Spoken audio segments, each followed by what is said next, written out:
Om Namo Bhagavate Vasudevaya.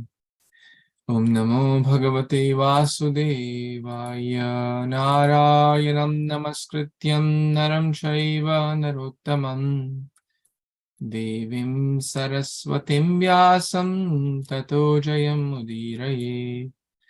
Nashtaprayeshu Abhadreshu Nityaṁ bhāgavata-sevayā. Bhagavati uttamashloke bhaktir bhavati naishtaki. Aradhayo bhagavan vrajeshatanayas tadhama vrindavanam. Ramya kachitupasana vrajavadhu vargena va kalpita. Śrīmad-Bhāgavatam pramanamamalam prema pumartho mahan. Śrī Caitanya Mahāprabhu matamidam tatradara napara.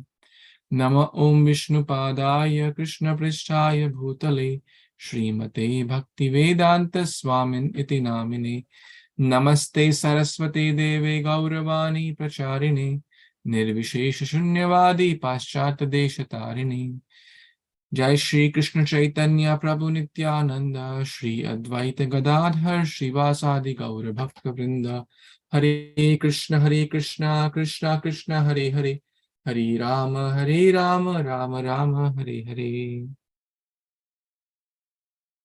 Hare Krishna, dear worshipable devotees, thank you so much for joining. I see Baldev, Seva Prabhu, Sudhir Prabhu, Shroma Mataji, Arun Bhandari Prabhu, Lakshay Prabhu, Vijaya Mataji, and Shilpa Mataji, and Raghu Prabhu. Thank you so much for taking out your valuable time to read here Śrīmad-Bhāgavatam together. We are reading Canto 10 of Śrīmad-Bhāgavatam, Canto 10, Chapter 21, entitled Venu Gita, the gopis glorify the Krishna's flute, or Krishna's flute song. Varaha pīdam natavaro karnayo karnikaram Bibhratvasa kanaka kapisham vejayantim chamalam Randran venu adharasudhaya apurayan gopa vrindai Vrindaranyam swapadam ramanaya pravishad Gita kirtai.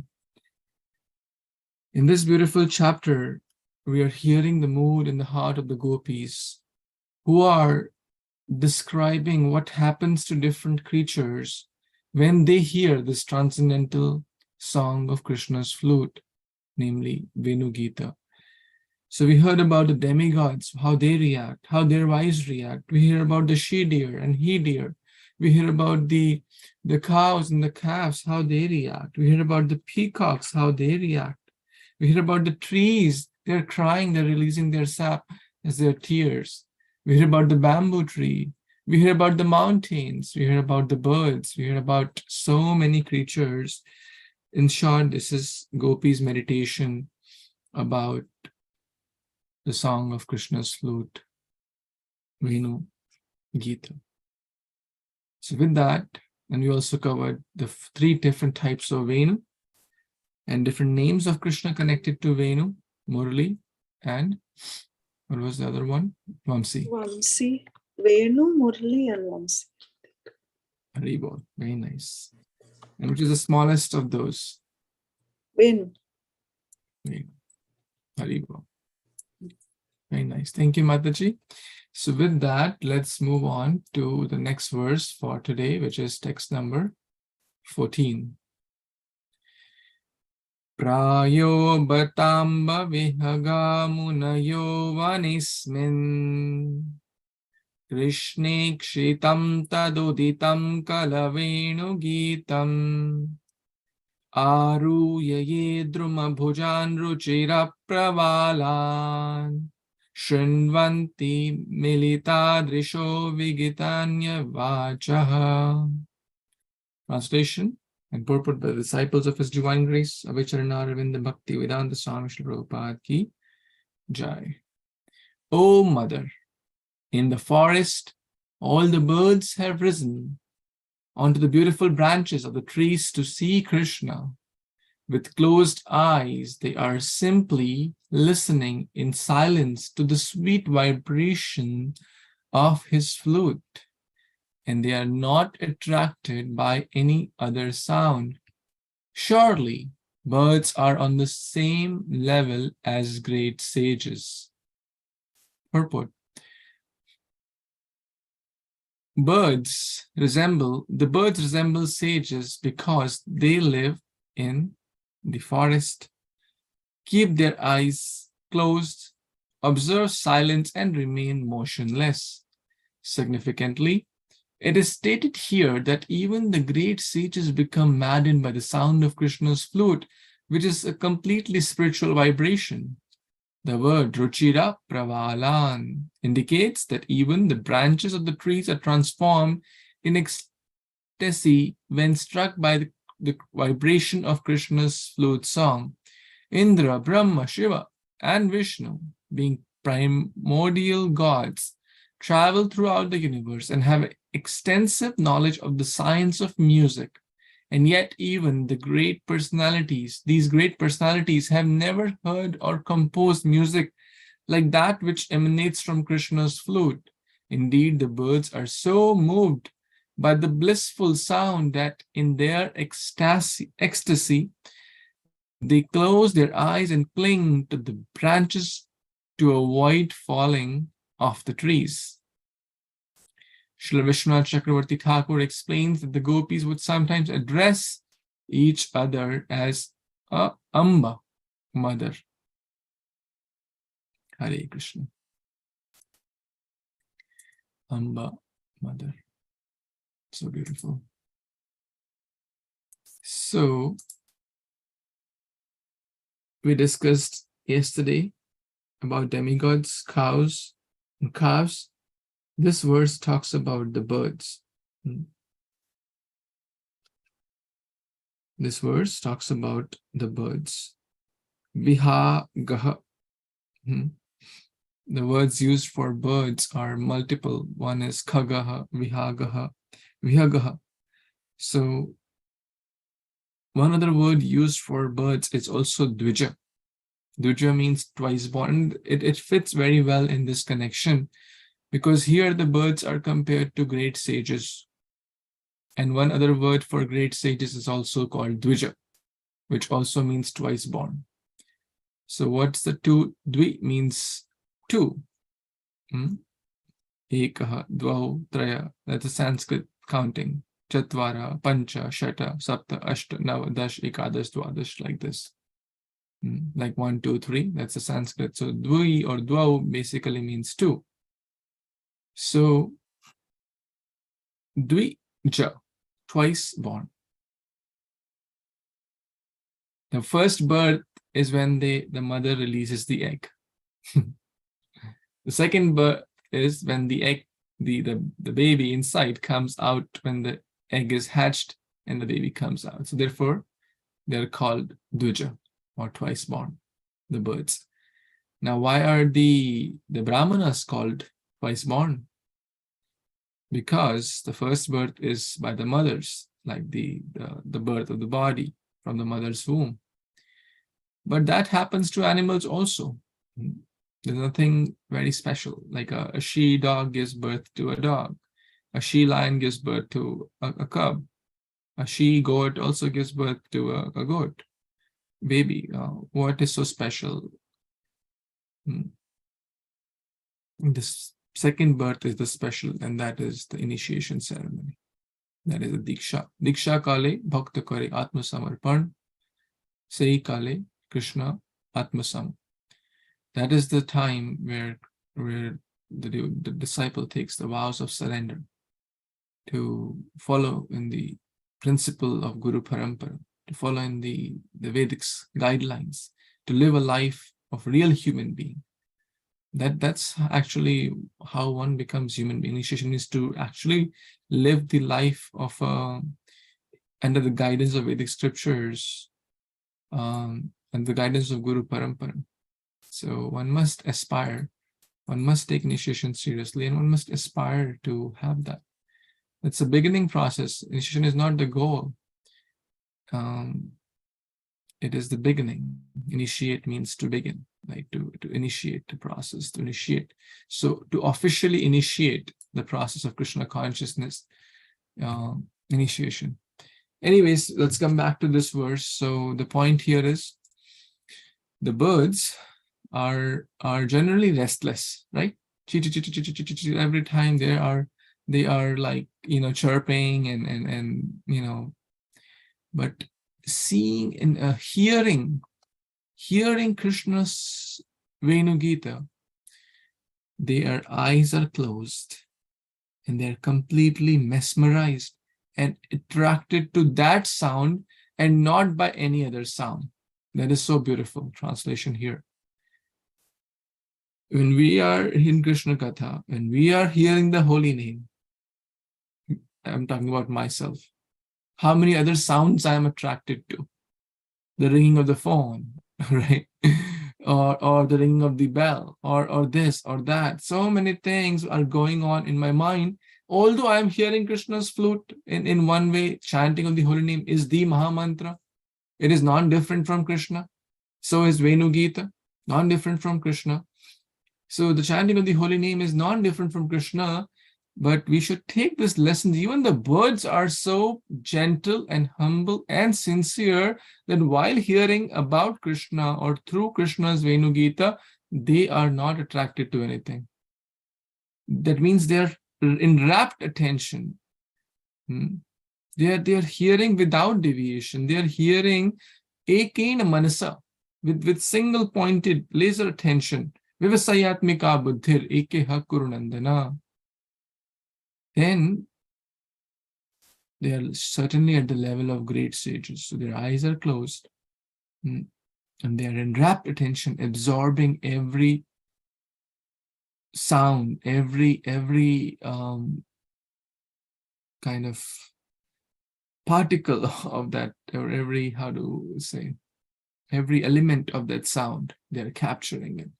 Very, very gentle, humble, without distraction.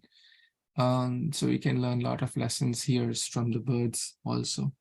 So that's how we should be attracted to Krishna's sound, which is not different from Krishna. And that's how the birds are showing us that Krishna is all attractive. Then why are we attracted to anything else? So you can meditate upon this. What to speak, and then they're also they are even the branches of the trees are transformed in ecstasy. What to speak of the birds who are living or who can move? Even the branches are in ecstasy. Indra, Chandra, etc. These gods, they also have never heard the sound, as we read in the purport. So it just describes the glories of the birds, kind of glories of Krishna's Venu Gita. And also Amba. The word used here is Amba. So the gopis would call sometimes by the word Amba or mother. In Iskcon also we call, like one lady, one female devotee may call other female devotee as mother or Mataji, same meaning, right? So some mothers don't like to be called as mothers. They say call us Prabhu, but this is what we read in the pages of Bhāgavatam.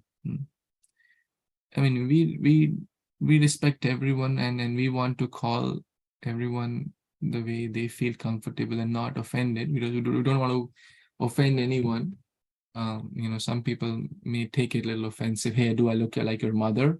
Right? I'm just maybe 2 years elder to you, and we don't want to offend them. Or don't call me Mataji. Okay, we can in our heart call them Mataji, and in the words just say their name if they really want. Sometimes we have seen these situations. But this is what the gopis are calling each other. So we have to keep the standard high. This is what Srila Prabhupada is giving in the Bhaktivedanta purports. So It's not actually an offensive thing. It is the most respectful thing.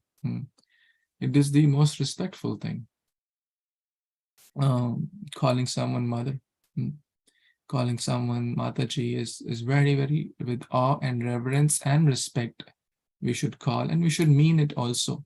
When we speak something, we should mean it. Like live without pretending, speak without offending, hear without defending, and what was the fourth one?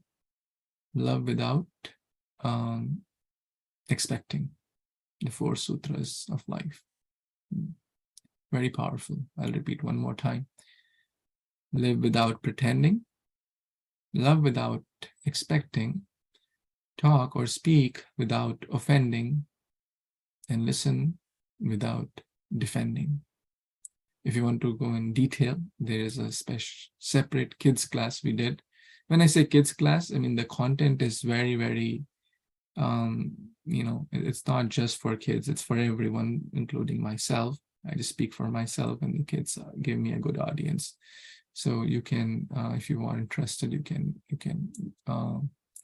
go into that, and I just repeat what I hear from other Vaishnavas. So nothing is mine.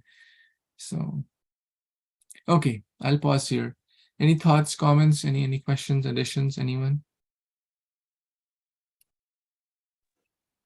Hare Krishna Prabhuji, just out of curiosity, please pardon my ignorance.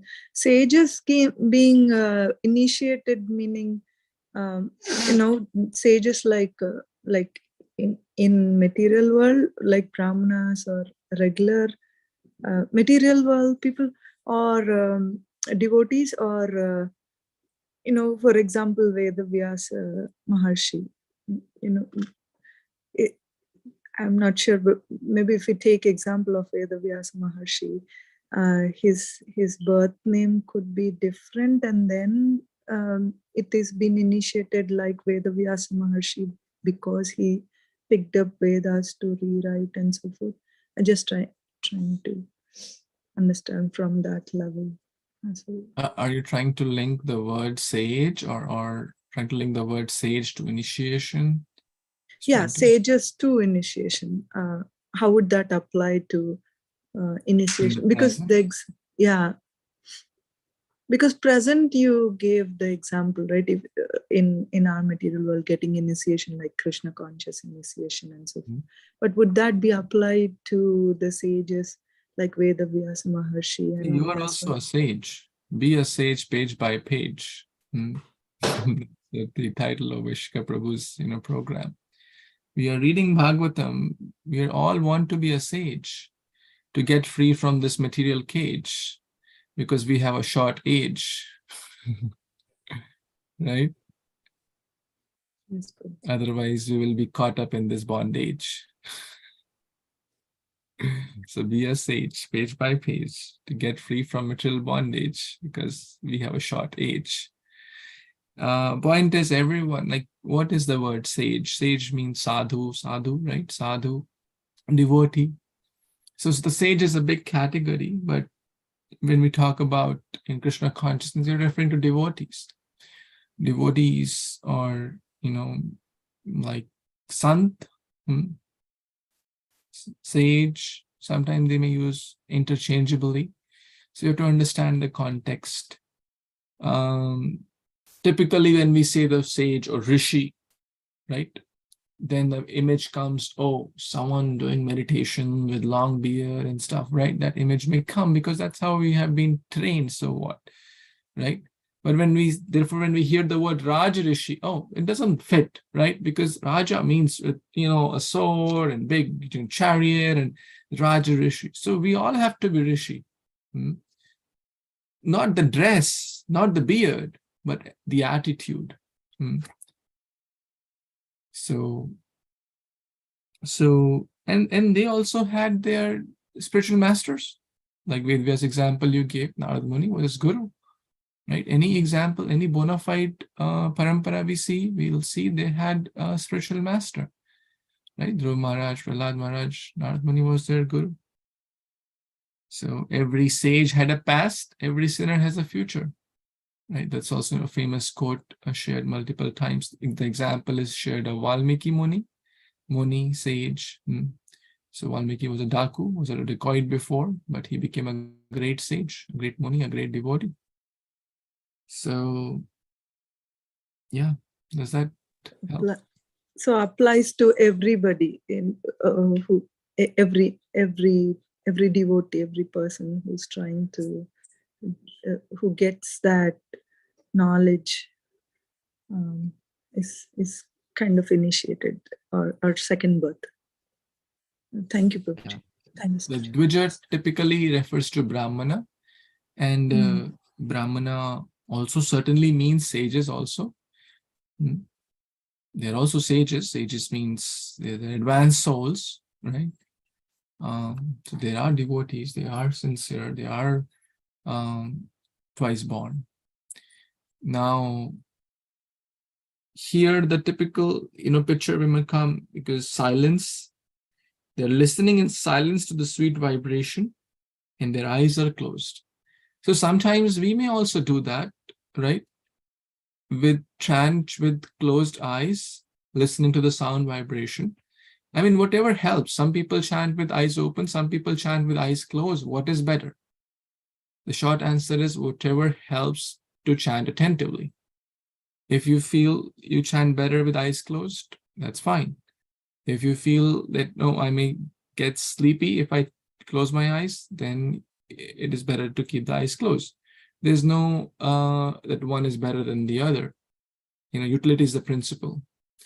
So, but the principle is when we are like closing the eyes, means closing the eyes to the exteriors.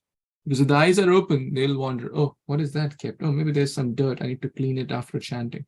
Oh, the phone, I see right next to it. Oh, someone messaged me. Maybe they're asking me what's for dinner, or maybe what's going on in the office. The attention would grow, will naturally go there. And then suddenly, oh, the sunrise. Wow, the sun is so nice today, right? Because closing the eyes means closing the eyes when it is not appropriate, closing the senses to non-Krishna conscious stuff, which deviates or which distracts us from hearing Krishna's sound, in this case Venu Gita, so that they can be completely absorbed, like drinking bhāgavata-Bhāgavatam, pibata Venu Gita. They're drinking that nectar, and nothing else matters, right? They're not worried about what will happen for the food. They're not worried about have you seen birds drinking water? Anyone has seen? They're always in stress, right? They'll take one sip. Oh, someone has come. Upar, niche, dai, everywhere, left, right. They'll take one sip. Everywhere. The monkeys also same thing. They're always in stress. Someone may capture them. Or they pick something, some grains. They take one thing and 5 times they'll look. Closing the eyes is a big thing. Again, this is the level of their surrender also. That I do not care anything. I'm getting the best of the best. Venu Gita. Nothing else matters. So it's their surrender. Hare Kṛṣṇa. Hare Kṛṣṇa Prabhu, I think I also hear recently there are 3 sentences where love all, trust few, and follow one. So we can love, we have to love all and trust only few, like our maybe Siksha gurus or our family members or mentors, and follow one is like a Diksha guru, follow only one spiritual master. So that's what I hear one of the things. Love all, trust few, and follow one. Yeah. Very nice. Love all, trust few, follow one. Hare Kṛṣṇa. Thank you. Babu Prabhu just came from Dallas, where he got wonderful. In fact, Ekant Prabhu also. Did you also meet Maharaj, Ekant Prabhu? Maybe you can share some thoughts. No, Prabhuji, unfortunately we couldn't meet, but we had a wonderful time in the temple. We get to see Srila Prabhupada's room, his where he was sitting, where he was reading, where he was dictating Bhāgavatam, and where he was in bed, and also how they will wake up Srila Prabhupada every day, and how they will put the signs and different pictures of him. And because we have met a couple of devotees over there, and they were explaining the different things what Srila Prabhupada used when he was there in Dallas. I think he was there for 5 times during between the time frames like 1972 or something like that. It was wonderful, and we went there. We spent time, and we were there near the first Aarti at 4 o'clock, and we have to leave at 4:30 just to get back to Tampa.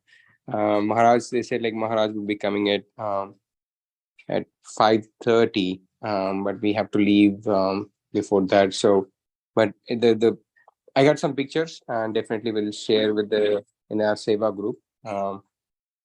It was a wonderful experience, and we were so fortunate that when we were about to enter the temple, there was one devotee who was coming out, and he said, and he asked, and he told me that there is nothing happening in the temple, and the actual program starts at 5:30, and then we started to say about about Jayapataka Swami Maharaj and other stuff. And then he asked me, do you have Kantipala? And then he said, and he showed he saw our Tulsi beds, and he said, oh, okay, you guys follow this. Okay. Then he took us inside, and he showed all things and different things what happened in there, and how the temple was built, and how it's been helping the community over there, and all the stuff. So which was wonderful for us. We were about to, not sure whether we go there, whether we have darshan or not, but Prabhupada was shown so much mercy that he gave his darshan for us. Wow, thank you for sharing your experiences and realizations. Yes, absolutely, it must be so amazing. Yes, it was just so amazing. We are still cherishing that the things that we have seen there. It's wonderful. So. Wonderful. Okay, maybe after the next shlok we'll hear about the Prabhu's experience also. So who would like to read this verse, text number 15? Anyone who didn't get chance yesterday or day before wants to read? Prabhuji, I'll try. Go ahead, Prabhu. Okay, thank you. Text 15, Hare Kṛṣṇa devotees. Nadya tada tad upaddarya mukanda gitam avata lakshita manobhava bhagna vegaha alingana stagitam urmi bujer murur granti pada yugalam kamalo paharaha. Translation and purport by His Divine Grace by the disciples of Śrī Prabhupada. Jai to Śrī Prabhupada and the disciples. When the rivers hear the flute song of Krishna, their minds begin to desire him, and thus the flow of their currents is broken, and their waters are agitated, moving around in whirlpools. Then with the arms of the waves, the rivers embrace Murari's lotus feet, and holding on to them, present offerings of lotus flowers. Purport. Even such sacred bodies of water as Yamuna and Manasaganga are enchanted with a flute song, and thus they are disturbed by conjugal attraction for young Krishna. The gopis are implying that since many different types of living beings are overwhelmed by conjugal love for Krishna, why should the gopis be criticized for their intense desire to serve Krishna in the conjugal relationship. Hare Kṛṣṇa. So now it's the turn of the rivers. The gopis are describing how the rivers, instead of flowing along the current, as we see a steady river flow, now they're also agitated. Although we can't think of them as living beings, but in this case, this is like a transcendental pastime, I guess. And the rivers are also agitated, and they are now forming whirlpools. And the two rivers that are agitated are Yamuna and Ganga. So I think the gopis are saying that if Krishna, if the others are, if everything else, the birds, the trees, the rivers, they all have conjugal attraction to Krishna, then why can't we also have the same? Hanker for that. That's my understanding, Prabhuji. Please add more. Thank you. Hare Kṛṣṇa.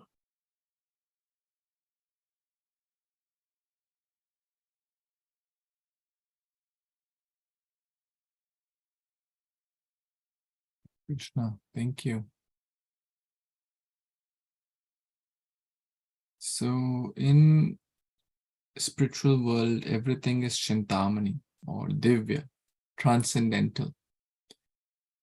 And that certainly applies to these transcendental rivers like Ganga, Yamuna, and all these holy rivers.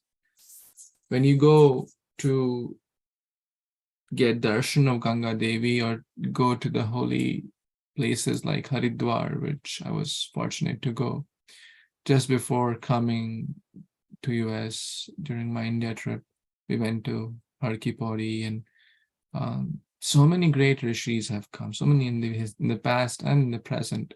Every day, tens and thousands of people take bath at that Har Ki Pauri. And there's a beautiful temple of Ganga Devi. It's a Mother Ganga. So and Yamuna Devi, Ganga Aarti happening. I shared that video if you recall. Ganga Aarti happening, Yamuna Aarti happening in Vrindavan every day. So these are worshipable. They're great devotees. They are actually Kalindi, right? Yamuna is Kalindi's wife of Krishna. One of the 8 principal queens. Among the 16,108 queens, Kalindi is one of the main ones. So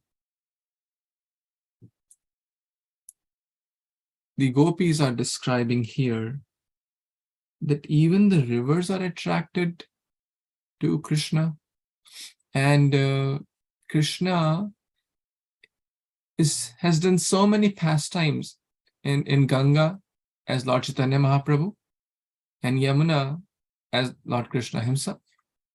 So these two holy rivers are very, very special to us. I mean, others are also very dear, but these two are very special.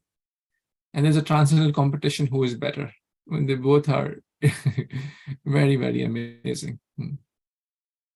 And the Lord fulfilled both of their desires, right?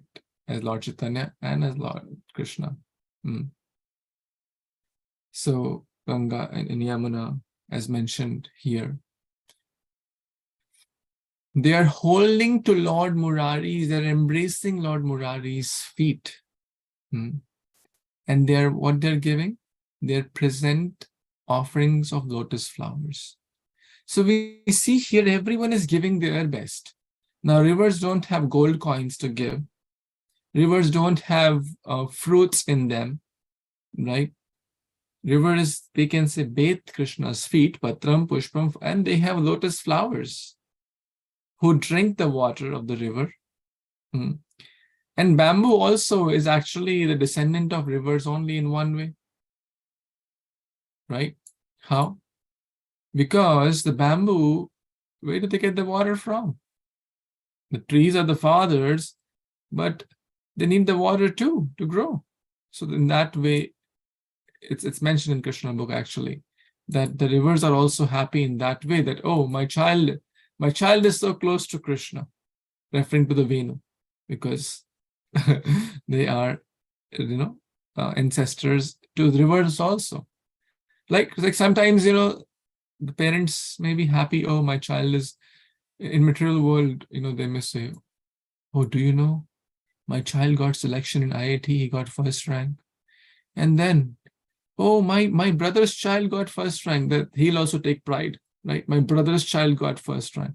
And then, oh, my uncle's cousin brother became an IAS officer. He'll take also pride, right?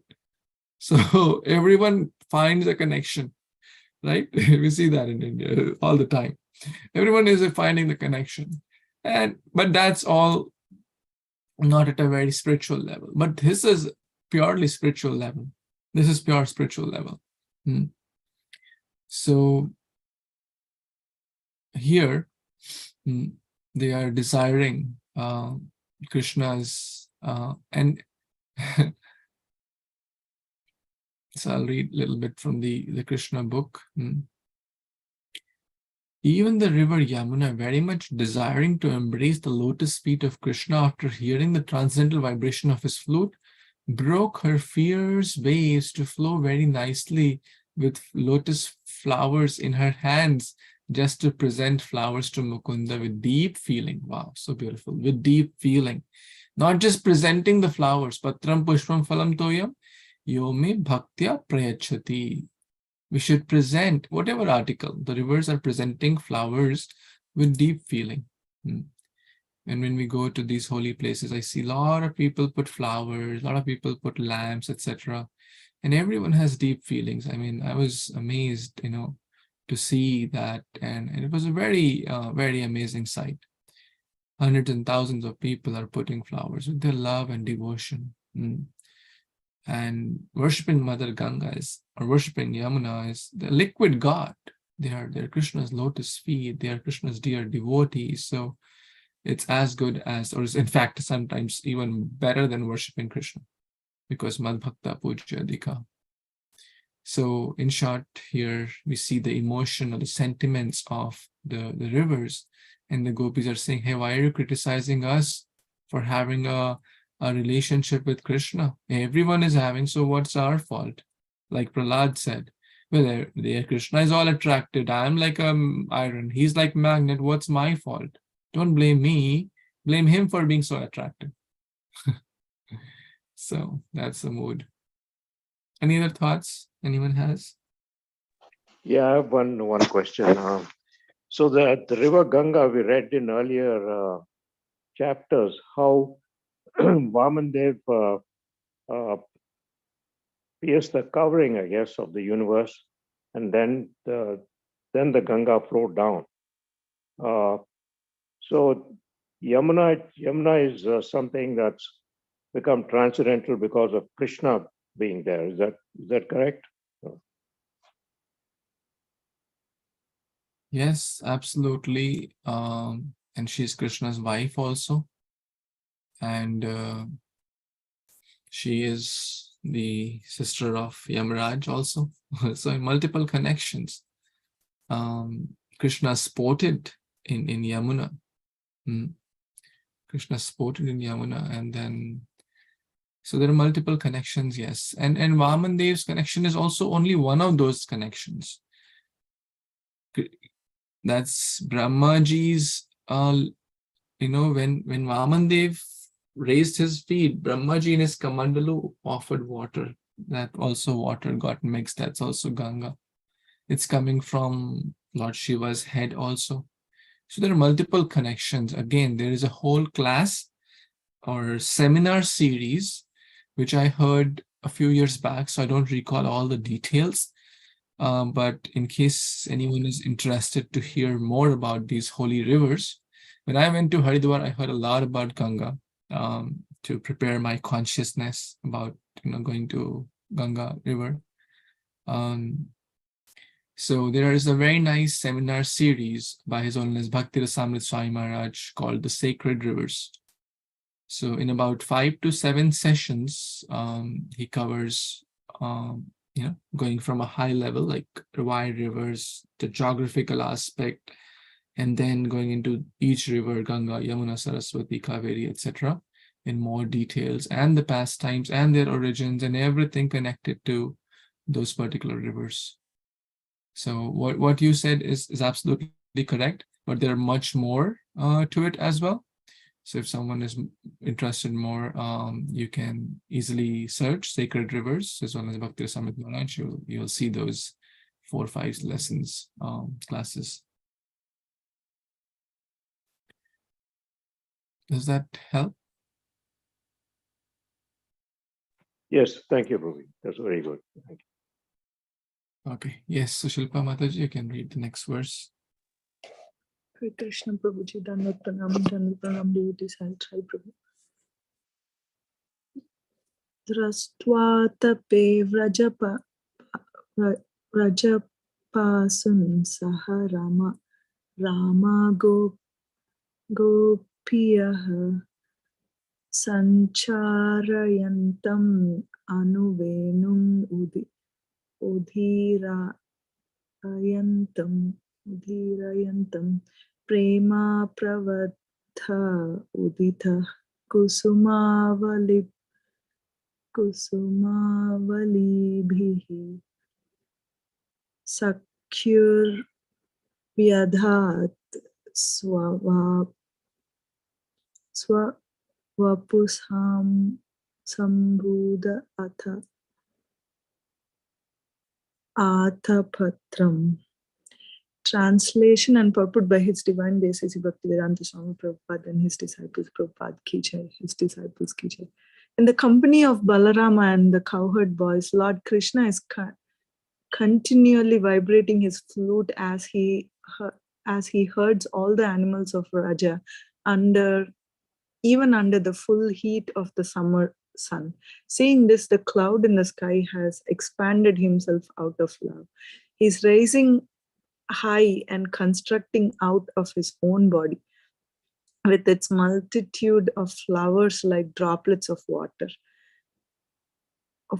an umbrella for the sake of his friend. Purport: Srila Prabhupada states in his Krishna, the Supreme Personality of Godhead, the scorching heat of autumn sunrise, of the autumn sunshine was sometimes intolerable, and therefore the clouds in the sky appeared in sympathy above Krishna and Balarama and their boyfriends while they engaged in blowing their flutes. The clouds served as a shooting umbrella over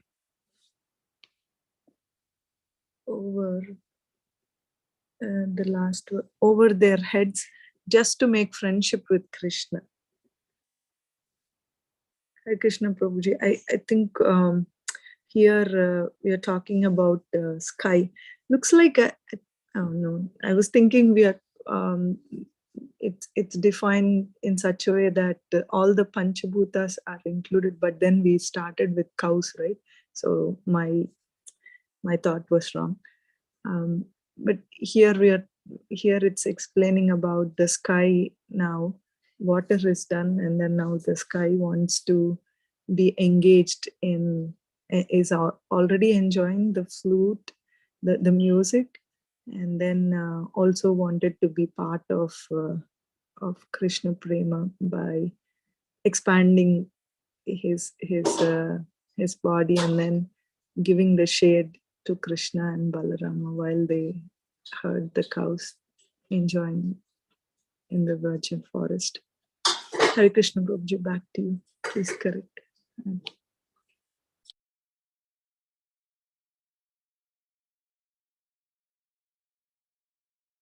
Thank you so much, Mataji. So from the rivers, we move to the clouds now. What are they experiencing? Beautiful words used here. Prema pravriddha. Prema pravriddha. Out of love. Again, everything, whatever they are doing, is this not they are pushed or forced? Whether the rivers, the deers, the clouds, or any water bodies, etc., they are doing out of love. Bhakti means out of love. Any expression. And everyone is doing their best, like the rivers were offering lotuses, right? And different people are offering different things. Here, the clouds, what can we do? So the principle here is not why, the rivers are offering flowers. Oh, alas, I do not have flowers. We should try to focus here. We see here unity in diversity. Everyone wants to do their best for Krishna. Everyone is different. Clouds are different from rivers. Rivers are different from the deers. Deers are different from the demigods. Demigods are different from the other aborigine girls. The birds are different from the peacock. I mean, from the cows. Cows are different from the peacock. Who is better? Right? Here we see Krishna does not see the birds or the deers, whether high or low, demigods or rivers. He sees how they are offering prema pravriddha. So in short, we should also see what best I can do. Krishna has given me unique skills and abilities. He has blessed me with those things, right? Like someone can sing very nice for Krishna, someone can dance very nice for Krishna, someone can cook very nice for Krishna, someone can offer a lot of monetary donation, someone can be a very nice toilet cleaner, someone can be a very nice deity dresser, someone can be a very nice book distributor, someone can be a very nice harmonium player, someone can be a very nice mridanga player. All that, so much variegatedness. These are just 10 out of 10,000 different varieties of services we may have. So in short, Krishna does not see high or low. We may see in the material world, some services may be more noticeable than the others, but in the eyes of Krishna, every service is very wonderful if it is done with prema pravriddha, out of complete, selfless, unalloyed prema. So what are the clouds doing? Clouds are feeling, oh, Krishna is feeling so hot. This is a hot sunny day. They're expanding themselves like an umbrella to cover the scorching rays of the sun out of friendship. Sakhya. Sakyur vidhata. Sakyur vidhata. To strengthen the friendship. For the sake of the friendship. Just to make friendship with Krishna, right? And again, friendship means sacrifice, right? To strengthen friendship means I will take the heat for the sake of my friend. Is it not? And that's an act of love. It's an act of sacrifice. Friendship, is again a very selfless thing, done if done in the right way. But again, in the material world, it's a famous quote: friends mingle when pockets jingle, right? When there is money in the pocket, then you get a lot of friends. But in the time of distress, no one is really there. So that means we didn't have a true friend. So we should all try to have, as Mahāprabhu was mentioning, love all. No, we should have at least a few trustworthy friends. We cannot be friends with 10,000 people. That happens only on Facebook, right? Where we don't know even one person face to face. That's impossible, impractical, and we don't, it's impossible to nurture that friendship. But at least we can be friends with a handful, 2, 3, a few, right? Where we can be of service to them, and without expectation, love without expecting. But it's kind of reciprocal. If we do our best to them, naturally, if we need some help, they will also be supportive and kind. We don't expect that, but it's natural. It's reciprocal. So the clouds are ready to take the heat to protect Krishna by becoming an umbrella. Like umbrella gives the shade and protects us from the heat. If we are holding it over our head, it protects us from the scorching heat. So the clouds are ready to take the heat so that they can protect their friend, Krishna. That's their mood. That's their friendship. That's their sacrifice. That's their act of devotion. That's their bhakti. This is Krishna consciousness. It's not what it is for me, it is what it is for Krishna. It is not how it will please me, it is how it will please Krishna. It is not I am the center, it's Krishna as the center. Then everything flows very nicely. Hare Kṛṣṇa. Any other thoughts, comments anyone has?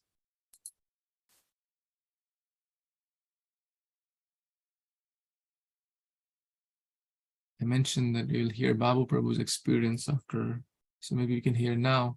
He also went to Dallas and got darshan and blessings of His Holiness Jaipataka Swami Maharaj. So we're very happy for you.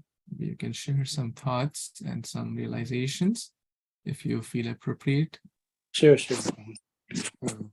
So I think we went specifically to meet Jaipataka Guru Maharaj because the weekends it will be kind of very difficult to see. Then we went on Wednesday and Thursday.